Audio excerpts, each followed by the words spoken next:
Those are the three themes that run through all of us. So the big question is, what are top agents doing to absolutely crush it in real estate, grow their teams and add more transactions year over year while so many struggle? To get the answers, we interview top real estate agents to learn their secrets to success. Listen, we believe every agent should make a minimum of $100,000 per year, and we're on a mission to make this happen.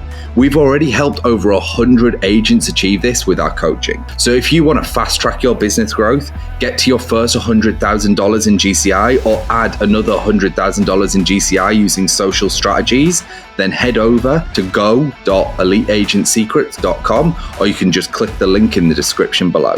Also, just make sure to follow us, hit that subscribe button, and if you get any value from this at all, please tell a friend and leave us a review.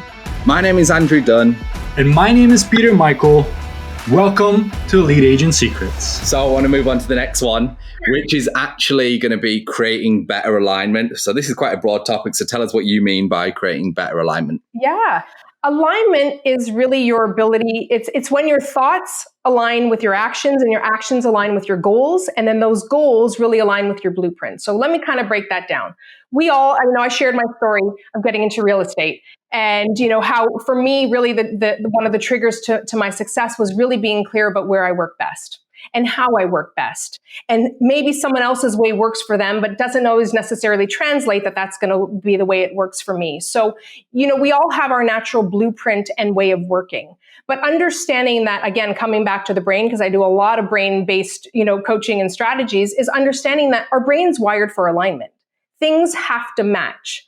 So if I say I want more time freedom to spend with my kids, and yet the decisions I make are to sit there with my phone in my face while I'm putting them to bed, I'm going against what I want. So the brain doesn't align with our goals and what we say we want. It aligns with what we think and believe. So what's running the show? What is your definition of success? What does that look like? Do I believe I have to hustle and grind in order to be successful? Do I believe I have to sacrifice my family time or my health and well-being in order to get ahead? Like, what are the beliefs that are really, really running the show? So it's about understanding that it's a whole trickle effect. Everything has to line up. The thoughts that you're having have to be supportive of the goals that you set for yourself. If I believe I can't do it, I'm not going to do it. Those goals have to align with how I work best. So how I'm going to achieve that has to make sense for me. So that's sort of the premise of alignment, is really always coming back to your way. There's not one way, it's your way and what's going to work best for you. But if we take a look at our blueprint, and you kind of touched upon this earlier, Andrew, it's, really being able to identify when it's time to let go and what things we have to let go of. One of the strategies that I teach for creating better alignment is to really do what I call the alignment audit. And many, people who have gone through coaching to build teams might have already gone through this. I just happen to put the fancy spin on alignment because that is my thing.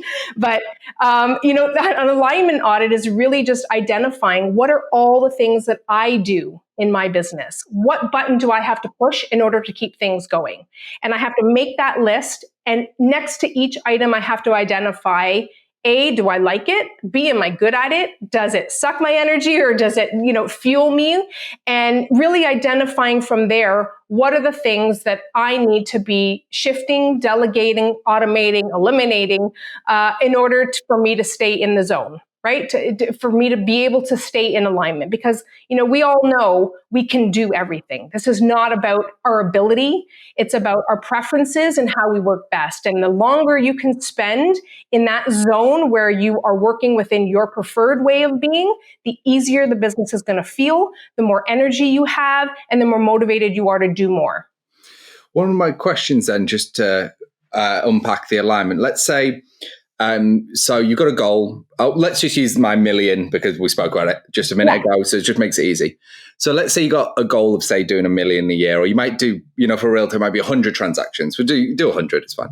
And so that's your goal. And then you work out, okay, well, that works out to be 8 homes, give or take, a month that you've got to sell. And it's like, well, historically, I've sold 4, 5, right? But I want to push this year. All right. And then historically as well, let's say 40% of those would come from referrals, Sphere, all that stuff. So now it's kind of like I've got to find 60 deals this year, which is, more than I did last year from these other things. And when let's say they started in January and they're going, okay, get to the end of January and they've not hit their quota, let's say they're eight. They got in January and they did 4 again. They did their 4, which is continuing what they'd done last year. Do you feel like people will then lose alignment to the goal? And I guess my real question is, how do people, do they need to stay aligned? I'm kind of trying to get at, because we all have goals. Like we've got goals this year and they are, they're big goals. Me and Peter have big goals, just for real estate alone, we want to do 10 million in the first 3 months. Like These are big goals. And do you think the missing of goals, does that create misalignment? And then does that misalignment then compound the kind of negative self-talk where it's like now all of a sudden you miss 1 month and people's brain goes, fuck it, I'm going to fail. And how that kind of the affects the feedback loops of those things happening have kind of this negative compounding, because it's something that I've felt in the past. And it's something that I'm very aware of, because I'm like, negative feedback loops compound way faster than positive ones. Absolutely. For me, at least. And I know for a lot of agents, when they have one bad month, like it sucks. And listen, we're all in the same boat. Like we get it. It's not a perfect system. The world's it's almost like, can you force alignment, or can you like? Yeah. So I think, the question is this, right? We all hit highs and lows. That's just part of the entrepreneurial journey. Of course. And, two people can have the same situation and have a completely different experience of that situation.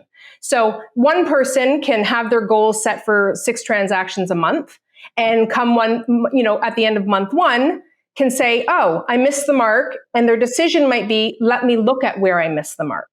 That second person might hit the same position and say, I missed the mark, and start feeling shitty about themselves and start feeling as though they don't have what it takes. And this is a waste of time. And then that, to your point, that negative loop cycle. I mean, as humans, we all have these core needs, right? And every limiting belief that we have, every negative thought stems from 3 buckets.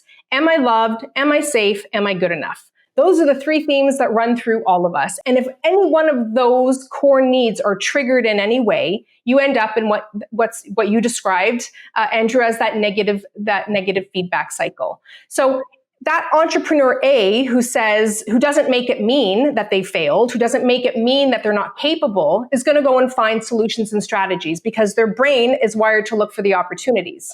Yeah. The person who's stuck in the negative mindset is going to look at that same situation and say, I'm shit, I can't do this, this is a waste of time. And now how they show up and what translates next into the decisions that they make and the actions that they take are going to determine their results. So same situation, 2 different mindsets.